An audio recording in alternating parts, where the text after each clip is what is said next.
Ahora sí, vamos a entrar al tema ya un poquito más de fondo, a las inspecciones de la STPS. ¿Qué encontramos? Inspecciones ordinarias e inspecciones extraordinarias. Tenemos el fundamento legal de ambas, pero tienen sus características que no varían mucho, pero hay una principal que me interesa mucho tu atención para poder comentarla. Ok. Dentro de las inspecciones ordinarias vamos a encontrar inspecciones ordinarias iniciales, inspecciones ordinarias periódicas e inspecciones ordinarias de comprobación. Ok. Las iniciales, cuando se abre por primera vez un centro de trabajo o cuando se hizo alguna ampliación o modificación en cuanto a su actividad, digamos que ahí la autoridad laboral sí te puede realizar una inspección inicial. Ok. Periódicas. Se realiza con intervalos de 12 meses. De ahí el tema de autogestión que comentábamos. Sí se puede realizar y es una herramienta útil, pero vuelvo a repetir, dado que es con 12 meses, bueno, vamos a encontrar entonces que si este año me inscribí al programa de autogestión, el tiempo de duración del programa tiene que ser en un año y al siguiente año me tengo que volver a inscribir para verificar el cumplimiento y así sucesivamente, ¿de acuerdo? Pero, vuelvo a reiterar, eso no exime a la autoridad de ejercer una facultad para verificar que la información que se está subiendo a las plataformas pues sea fidedigna. Ok. De comprobación. Resulta que estas inspecciones ordinarias de comprobación tienen lugar cuando previamente ya la autoridad hizo una inspección y en esta inspección detectó algunas inconsistencias o algunos incumplimientos y entonces, aparte de que te sanciona, probablemente te emitió por ahí un requerimiento del cumplimiento de tal obligación. Bueno, lo que viene a realizar una inspección ordinaria de comprobación es eso, verificar que la inspección que ya tuviste, bueno, se esté dando cumplimiento no solamente al pago de la multa, eso no tiene que ver, sino a los lineamientos señalados en aquella inspección. Ok. Hablábamos de las inspecciones ordinarias y pasamos a las inspecciones extraordinarias.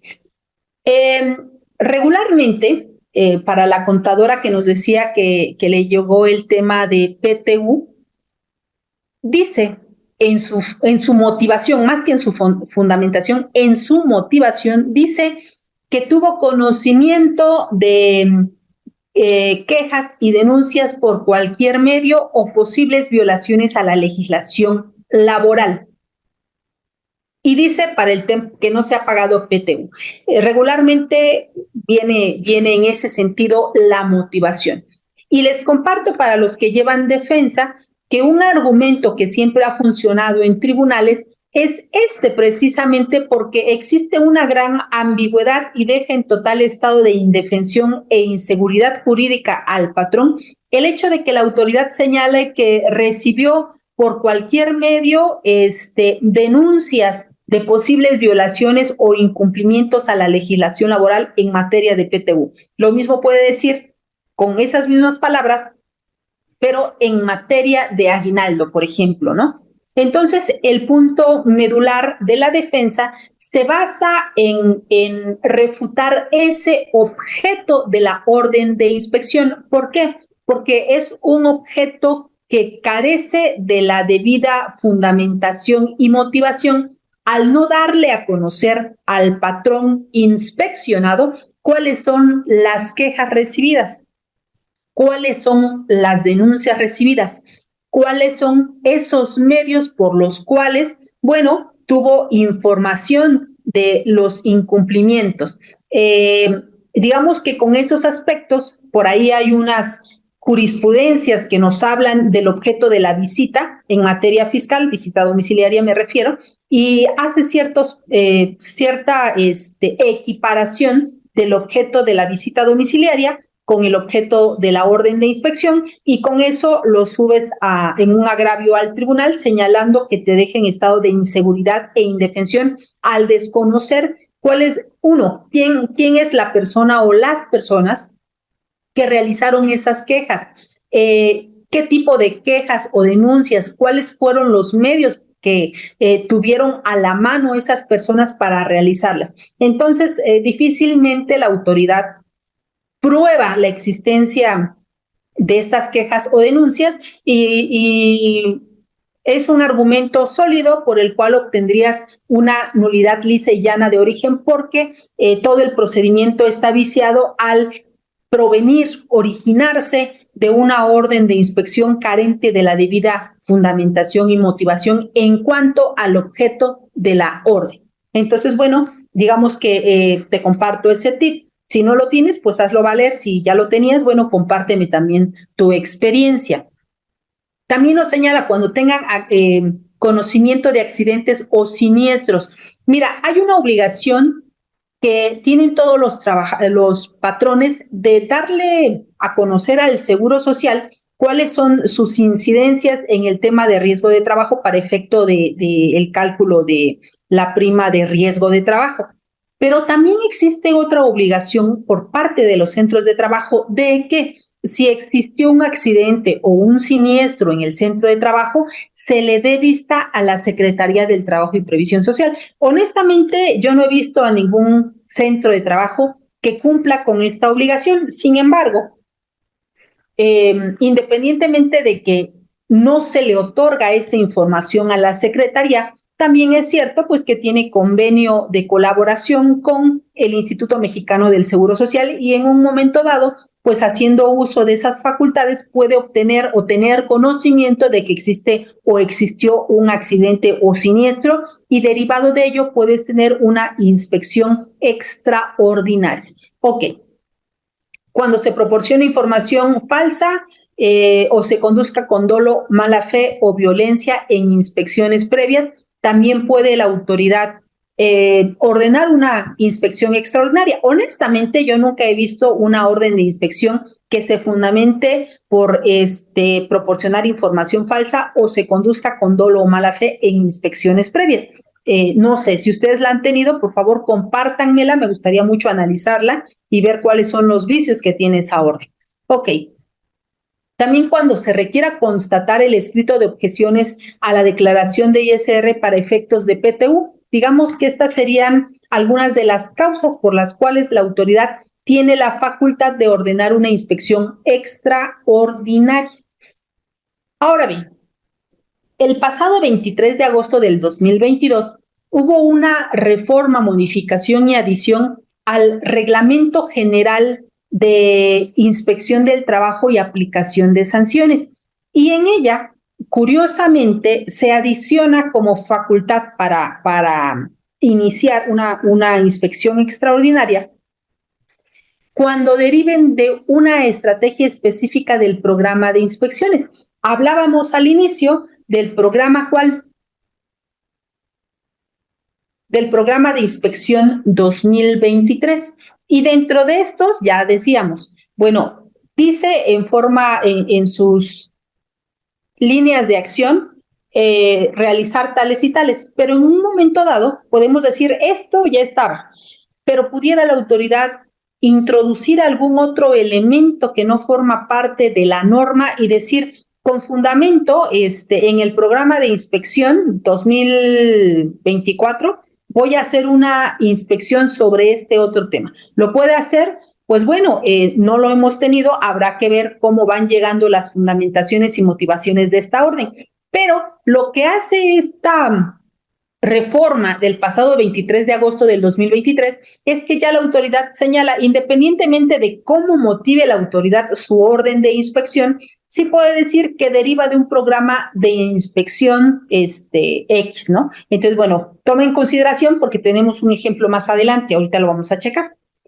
También dentro de esta facultad para ordenar una inspección extraordinaria, la autoridad dice cuando con la finalidad de corroborar el cumplimiento de medidas que se hayan dictado en las resoluciones derivadas de un procedimiento de inspección.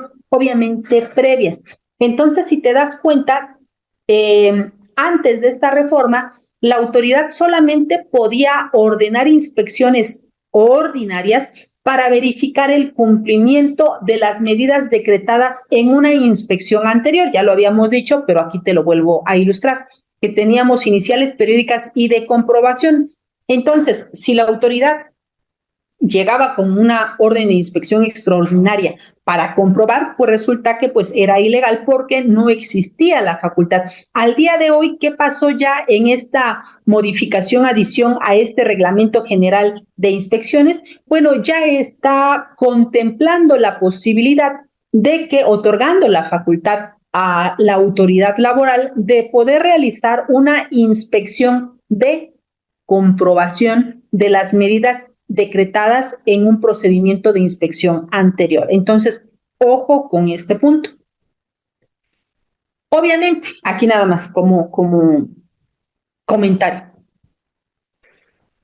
Obviamente, si la orden como parte del objeto tiene que su finalidad es corroborar el cumplimiento de medidas dictadas previamente en un procedimiento de inspección previo, obviamente no va a poder la autoridad llegar y, aparte de revisarme condiciones generales de trabajo o capacitación y adiestramiento o seguridad de higiene. No. ¿Por qué? Porque su objetivo únicamente es corroborar el cumplimiento de medidas decretadas en un procedimiento de inspección anterior.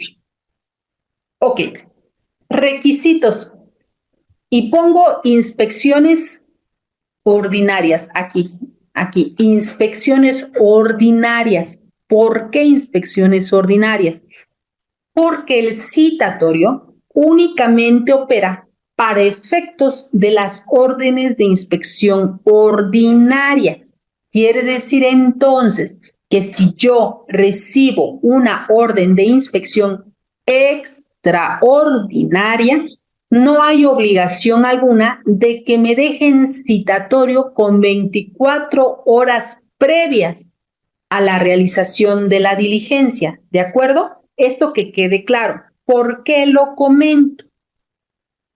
Resulta que a veces se quiere equiparar una orden de inspección extraordinaria con una orden de visita domiciliaria.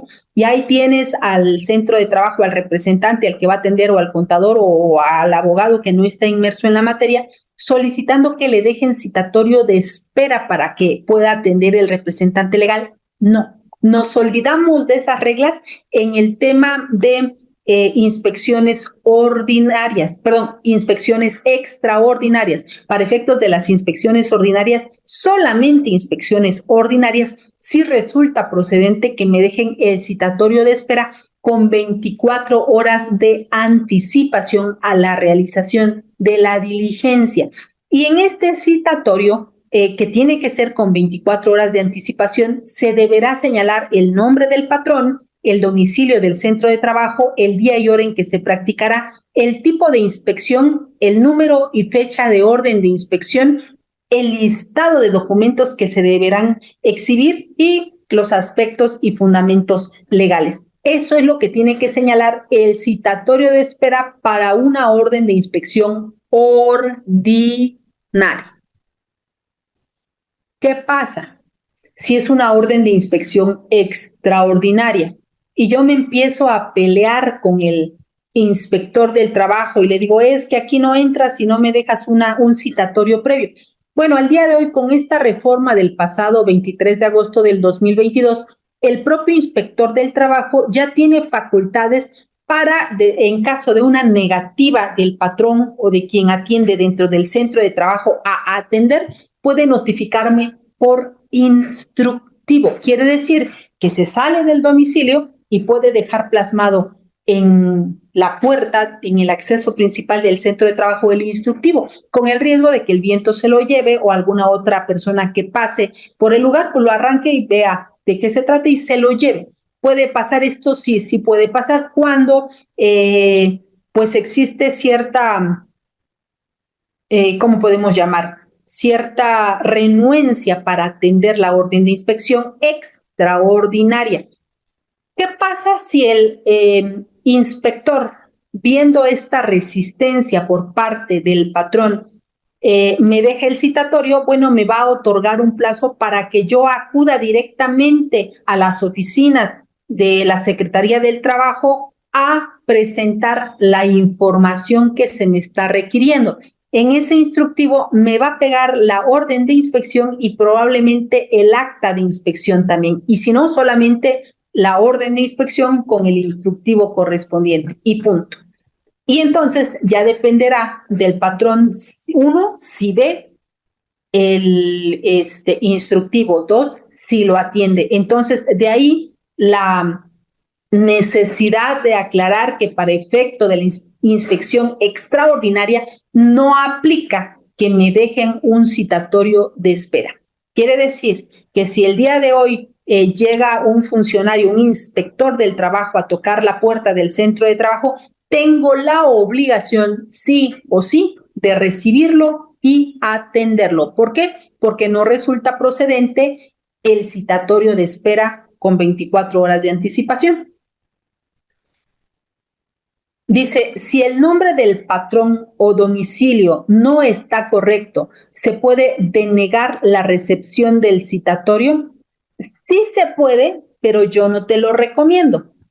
Ojo, si se trata de una orden de inspección ordinaria, va a proceder el citatorio. Si es extraordinaria, simplemente no te dejan citatorio y la pregunta tendría que reformularse en el sentido de si la orden de inspección contiene un nombre diferente al del patrón o un domicilio distinto al del patrón, ¿puedo negarme a recibirlo? Sí, sí puedo negarme.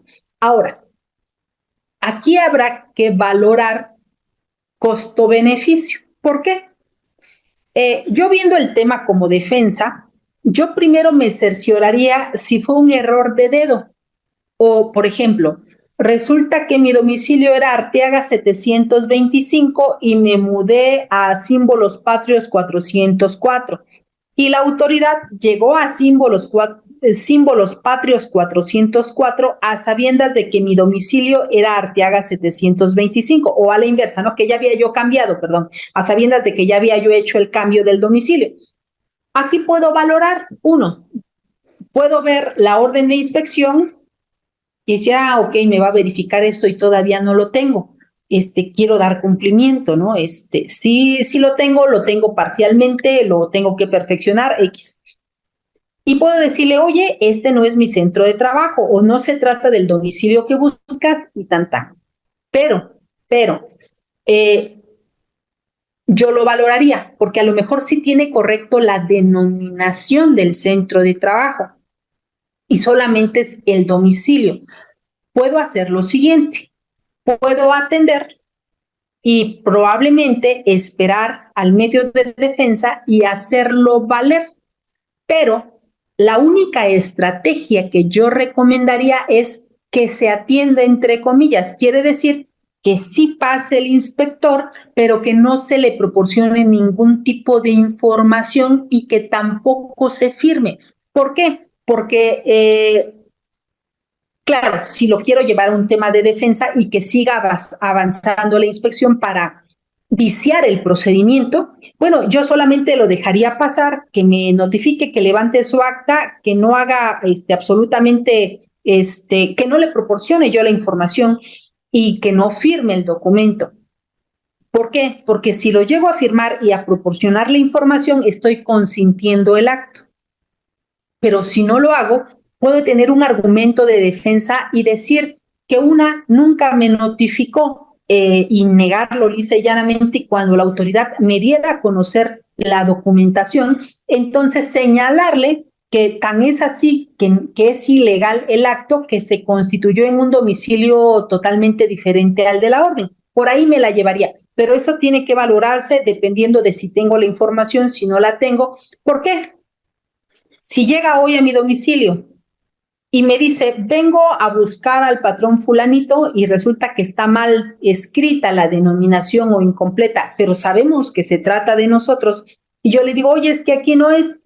Ah, bueno, gracias, se regresa, pero ¿qué crees? Lo único que va a pasar es que van a ir a la oficina, van a rectificar el formato y mañana o pasado mañana van a regresar sí o sí a practicarte la inspección. por eso yo lo valoraría. Sí puede, por supuesto que estás en tu derecho de decirle, ¿sabes qué? No voy a atender porque no se trata de este centro de trabajo, se trata de otro, o no se trata de este domicilio, es otro el domicilio, ¿no?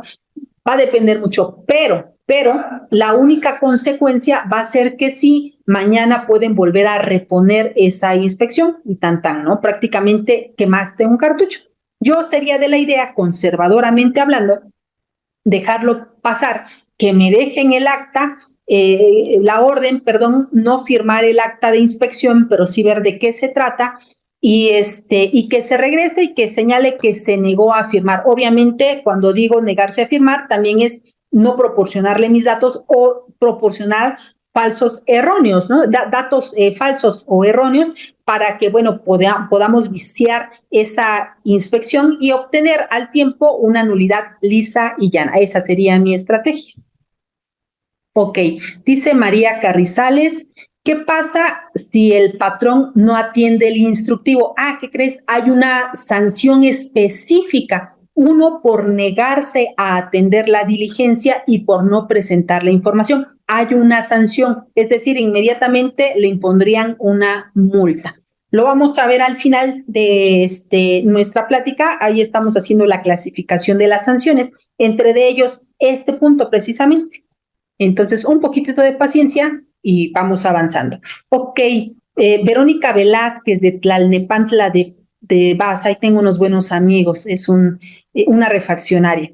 Ok, dice, pero ¿para qué dejan la notificación? Dice, pero para que dejen la notificación piden INE y toman los datos. Si no, no la dejan. Ah, caray. Bueno, realmente en el tema de Secretaría del Trabajo a mí no me ha pasado. Para efectos de notificaciones de IMSS, de SAT, de finanzas de los estados, sí me ha pasado, pero para efectos de Secretaría del Trabajo y Provisión Social no me ha pasado. Puede notificarse cualquier otra persona y ya cuando le requieran el INE decirle, oye, ¿sabes qué? Pues es que no, la perdí, no sé, no traje mi cartera donde tengo la información, ¿no? Pudiera ser esa. Ahora, la otra dices, oye, es que si me piden a ley un INE, ¿no? Bueno, por ahí selecciónate a una persona que no tenga vínculo con el centro de trabajo, que no esté probablemente dado de alta ante el IMSS para efecto de que después no verifiquen y digan, mira, si bien no se identificó, pues sí está dado de alta. No. Que sí presente su INE si es necesario y si se pone muy intenso el inspector y a fuerza quiere la identificación, bueno, buscar a una persona que no sea parte del centro de trabajo y tampoco sea el representante legal, obviamente, y el que atienda. Ya después, cuando esto se realice, podemos negar lisa y llanamente la existencia de esa persona o negar que sea trabajador de la empresa, porque ¿qué crees? Muchos de los vicios que traen las notificaciones de la STPS es precisamente por una insuficiente circunstanciación. Entonces pudiera ser por ahí, decirle, ok, si es forzoso la existencia de una persona que tenga INE, buscar que esa persona pues no sea parte de la empresa y no aparezca en el inscrito en el Seguro Social, puede ser. Ahora, no se te vaya a ocurrir decir, bueno, ok, designo 2 testigos y que estos testigos sean, ¿no? Entonces, por ahí va a depender mucho de la situación en ese momento. Ok, avanzamos. ¿Quedó claro? Entonces, para efectos de las inspecciones ordinarias, sí resulta procedente que nos dejen citatorio de espera. Pero para las inspecciones extraordinarias, que son las más o la mayoría, pues no es procedente. Ok. Ahora sí, el desarrollo de una inspección ordinaria o extraordinaria es la misma, es similar, es idéntica, ¿no? Los procedimientos y plazos son exactamente los mismos. Por eso solamente hice la aclaración del citatorio y lo puse por separado, ¿no? Para que no nos vayamos por ahí a confundir. Ok. Ya sabemos, independientemente del citatorio, que ya lo dejamos fuera, ya en la práctica de la inspección, llega el inspector del trabajo, va a requerir la presencia del patrón, del representante legal o del encargado del centro de trabajo. Ok, entrega la orden de inspección y levanta la diligencia de inspección. En esta diligencia de inspección, ¿cuáles son los requisitos? Uno, dejar una orden por escrito donde al centro de trabajo de inspeccionar, que era lo que comentabas, ¿no? Con la ubicación correspondiente, determinando el objeto, determinando el alcance. Y cuando dice objeto, nos referimos a esos 3 rubros, que sea el tema de condiciones generales de trabajo, capacitación y adiestramiento, y seguridad y salud en el trabajo, seguridad e higiene en el trabajo. Alcance, tiene la autoridad que señalar si el alcance solamente va a ser documental o si van a ser, van a existir interrogatorios, también lo tiene que señalar dentro del alcance de la orden de inspección. Por ejemplo, si dicen el alcance de la orden que es documental, pero el inspector del trabajo empieza a pedir que yo les señale 2 o 3 personas para efecto de que les haga un interrogatorio sobre X tema, pues resulta que esta orden de inspección es ilegal precisamente porque dentro del alcance no está previsto que el inspector tenga la potestad para esa inspección de formular cuestionarios o interrogatorios a los trabajadores, pero va a depender mucho de cuál sea el objeto y el alcance de tu orden. Obviamente, ya en la orden de inspección vamos a encontrar los fundamentos legales, los números telefónicos para constatar la orden de inspección y la firma autógrafa del funcionario que haya emitido la inspección. Bueno, todo esto tiene que venir dentro de la orden de inspección. Jamás va a llegar solamente el inspector a decirte, vengo a realizar una orden de inspección y solamente levantar el acta de inspección. Aquí, ojo, amigos contadores, para los que son contadores, abogados, administradores o empresarios, cuando ya sabes que a tu cliente le llegó una orden de inspección, lo que yo te pediría que hicieras es que te escaneen esa documentación y tú ármales un archivo electrónico donde puedas verificar la existencia de la orden, obviamente extraordinaria, y el acta de inspección, porque si no lo haces de ese modo, luego los patrones o quien atendió la diligencia traspapela la información y cuando el abogado te los está requiriendo para el medio de defensa, pues resulta que dice, es que no me dejó orden o te dejó o te dio la orden, pero dice, pues es que no levantó nada, fue solo eso y sácalo de ahí. Entonces, por favor, inmediatamente que tienes conocimiento de que se practicó una inspección, a la brevedad solicitas la información, no sea que al rato pues se traspapelen y resulta muy importante tener esos documentos, pues para que desde inicio vayas viendo cuántas y cuáles son las violaciones existentes en la orden y en el acta de inspección. ¿De acuerdo? Ok. Obligaciones del patrón. 1, permitir el acceso al inspector. 2, dice otorgar todo tipo de facilidades, proporcionar la información o documentación que se está requiriendo en el desarrollo de la inspección.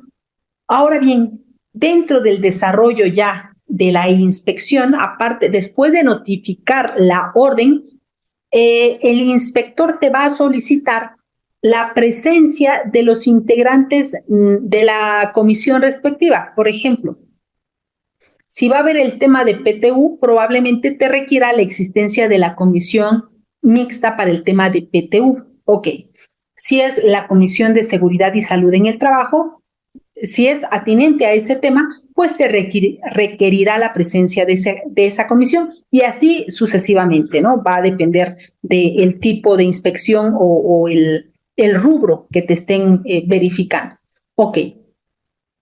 No en todos los casos, pero sí se realizan preguntas a los trabajadores, pero vuelvo a repetirte, esto va de la mano con el alcance de la orden. Si en la orden encontramos que es documental y también para realizar cuestionarios, está bien que requieran la presencia de trabajadores para formular preguntas o interrogatorios. Si no lo existe, pues no hay esta obligación. Ahora, la importancia de que se atienda bien, bonito y de buen modo al inspector del trabajo estriba en el hecho de que cuando se requiera formular un interrogatorio a los trabajadores, te pueda decir el propio inspector, dime a quién interrogo, ¿de acuerdo? Obviamente, si no llevas bien en estos primeros momentos la relación con el inspector del trabajo, puede llegar a decir a fulanito, sutanito, menganito y perenganito. ¿Y qué crees? Resulta que si esos trabajadores son pues no sé, son los que están inconformes o siempre están en contra de alguna situación, pues puede que ese testimonio, esas respuestas que den esos trabajadores no sean, digamos, favorables al patrón. De ahí que sí recomiendo que cuando se atienda al inspector, se le atienda de la mejor manera, para que ellos mismos te vayan dando la pauta eh, eh, en el momento de que interroguen a los trabajadores y tú ya podrás seleccionar, bueno, a quiénes son los más tranquilos o quienes están más con el patrón, ¿no? Eso sí se puede hacer, pero vuelvo a repetir, si estás de malas con el inspector, difícilmente se va a dar esta situación. El otro aspecto que yo te sugiero, cuando llegue el inspector del trabajo, no lo atiendas en el sol o no lo atiendas donde todos los trabajadores lo puedan ver. ¿Por qué? Porque en el momento que tú te descuidas, llegan los trabajadores y dicen, oiga, ¿qué crees que aquí nos negrean mucho? Oiga, fíjese que nosotros trabajamos 12 horas. Oiga, es que también nos hacen venir los domingos. Oiga, y empiezan con las quejas. Entonces, para evitar este tipo de situaciones, al momento de que se atienda al inspector del trabajo, designar a lo mejor un cubículo donde esté cómodo, esté fresco el inspector y ahora sí, cuando te diga, oye, requiero la presencia de 3, 4, 5 trabajadores, dependiendo, te diga, pues tráeme a los trabajadores, tú ya tendrás la facultad de decir, bueno, y ¿no? Y ya los haces llegar con el inspector y previamente en ese inter poder platicar con ellos y decirle, oye, fíjate que vienen por este tema y tengas un punto a favor dentro de esa inspección. Eso independientemente de si se exhibe o no se exhibe documentación en el momento mismo de la inspección, ¿de acuerdo? Entonces, para que también lo tomen en consideración.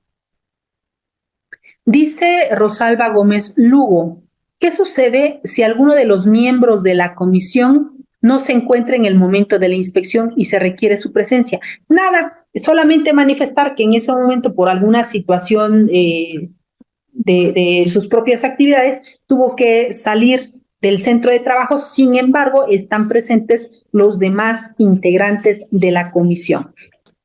Ahora, de esto que estoy comentando, viene a colación un punto. El punto es que debemos de tener en el centro de trabajo alguien capacitado para recibir este tipo de inspecciones, ya sean ordinarias o extraordinarias. ¿Para qué?